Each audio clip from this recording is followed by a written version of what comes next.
ദിനാശംസകൾ. പുരുഷന്മാർക്ക് വനിതാ ദിനാശംസകൾ സ്വീകരിക്കുന്നതിൽ യാതൊരു കുഴപ്പമില്ല. വനിതകളെ ശാക്തീകരിക്കാനാണ് വനിതാ ദിനം എന്നാണ് പറയപ്പെടുന്നതല്ല, അങ്ങനെയാണ്. കുറെയൊക്കെ അത് സംഭവിക്കുന്നുണ്ട്, മുഴുവനായിട്ട് സംഭവിച്ചിട്ടില്ല, സംഭവിക്കും സമീപഭാവി. അപ്പൊ സ്ത്രീകൾ ശാക്തീകരിക്കപ്പെട്ടാൽ പുരുഷന്മാരും ശാക്തീകരിക്കപ്പെടും. അങ്ങനെയല്ലേ? നമ്മൾ 140 കോടി ആണ് നമ്മുടെ ജനസംഖ്യ ഇന്ത്യയുടെ.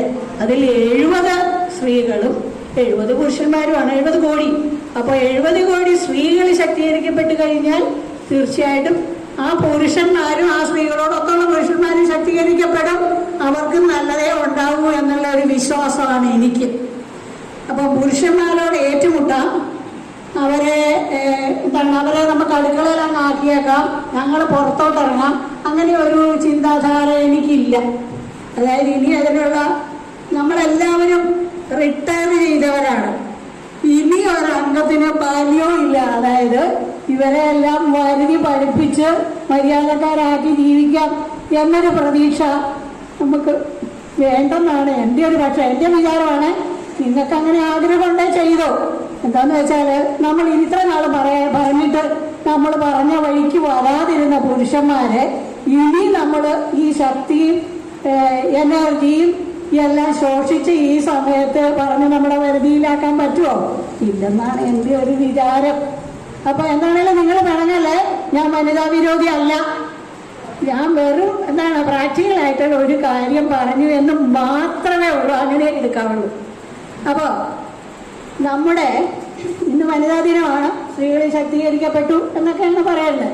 അപ്പോൾ ശാക്തീകരിക്കപ്പെട്ടാലും ശാക്തീകരിക്കപ്പെട്ടുകൊണ്ടിരിക്കുകയാണെങ്കിലും നമ്മൾ ആഗ്രഹിക്കുന്നത് നമുക്ക് സന്തോഷവും സമാധാനവും വേണമെന്നാണ്. അങ്ങനെയല്ലേ? എല്ലാവരും ആഗ്രഹിക്കുന്നില്ലേ? ഉണ്ട്. എന്താ ഇവിടെ ഒരു മ്ലാനത? സന്തോഷവും സമാധാനമാണ് നമുക്ക് വേണ്ടത്. അപ്പോൾ അത് ഉണ്ടാക്കാൻ എന്താണ് നമുക്ക് ചെയ്യാവുന്നത്? അതിനെപ്പറ്റിയാണ് നമുക്ക് ഇന്ന് കൂട്ടായിട്ടൊന്ന് ആലോചിക്കാം. നിങ്ങൾക്ക് എല്ലാവർക്കും അറിയാം അതിൻ്റെ സൂത്രങ്ങളൊക്കെ. എന്നാലും നിങ്ങളെപ്പറ്റിയൊക്കെ എനിക്കും അറിയാം. നമ്മളെല്ലാവരും റിട്ടയർ ചെയ്തവരാന്ന് പറയുമ്പോൾ ആവശ്യത്തിന് എക്സ്പീരിയൻസ് എല്ലാ കാര്യങ്ങളിലും ഉള്ളവരാണ് നമ്മൾ.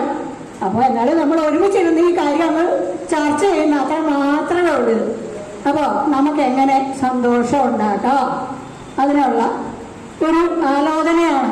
നമുക്ക് സന്തോഷമാണ് വേണ്ടത്, സന്തോഷമായിട്ട് നിലനിൽക്കണം എന്ന് പറ്റുന്നിടത്തോളം. അപ്പോൾ മുമ്പൊരു കാലത്ത്, വളരെ കാലങ്ങൾക്ക് മുമ്പ്, നമുക്കെല്ലാവർക്കും, എല്ലാ മനുഷ്യർക്കും സന്തോഷവും സമാധാനവും ഒക്കെ ആയിട്ട് നല്ല ഹാപ്പി ആയിട്ട് അടിപൊളിയായിട്ട് എല്ലാവരും ജീവിച്ചുകൊണ്ടിരിക്കുകയായിരുന്നു. അപ്പം അങ്ങനെ സന്തോഷം ഈസിലി കിട്ടുന്ന ഒന്നായതുകൊണ്ട് അതിനെ ആളുകൾ ദുരുപയോഗം ചെയ്തു. പെട്ടെന്ന് കിട്ടുന്നത്, ചെലവില്ലാതെ കിട്ടുന്നത്, എപ്പോഴും ലഭിക്കുന്നത് ഒന്നിനെ നമ്മൾ തീരെ അങ്ങ് ഒഴിവാക്കത്തില്ല, അതിനെ ദുർവിനിയോഗം ചെയ്യുകയും ചെയ്യും. അങ്ങനെ ഒരു കാലത്ത് ഇനിയൊരു കാലം ഉണ്ടായിരുന്നു.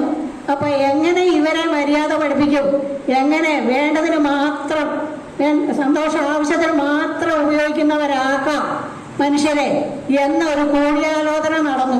കൂടിയാലോചന നടത്തിയത് ദേവന്മാരാണ്. ദേവന്മാരൊരു കൗൺസിൽ നമ്മളെ പോലെ. അപ്പോൾ അതിൻ്റെ കൺവീനർ അല്ലെ അതിൻ്റെ അധ്യക്ഷൻ ദൈവമായിരുന്നു.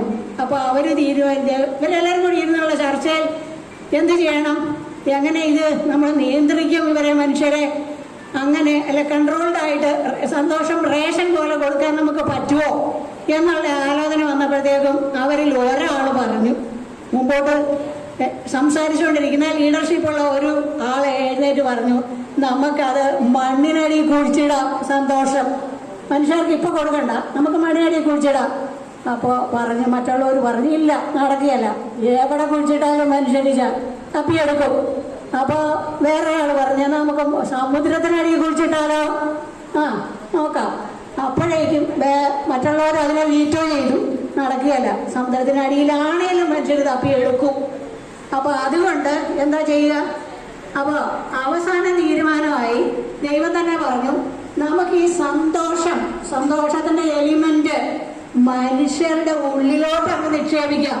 മനുഷ്യരുടെ ഉള്ളിലാണേൽ അതാരും മെനക്കെട്ട് തപ്പിയെടുക്കുകയല്ല, അതുകൊണ്ട് ആരെങ്കിലും മിടുക്കിന് തപ്പിയെടുത്ത് അവരുപയോഗിക്കട്ടെ എന്നൊരു തീരുമാനമായി ദൈവം നമ്മുടെയൊക്കെ ഉള്ളിലോട്ട്, എല്ലാ മനുഷ്യരുടെ ഉള്ളിലോട്ട് സന്തോഷവും സമാധാനവും സ്നേഹവും എല്ലാം അങ്ങ് നിക്ഷേപിച്ചു. അപ്പോൾ അങ്ങനെയായി. അപ്പോൾ മറ്റുള്ളവർക്ക് സംശയം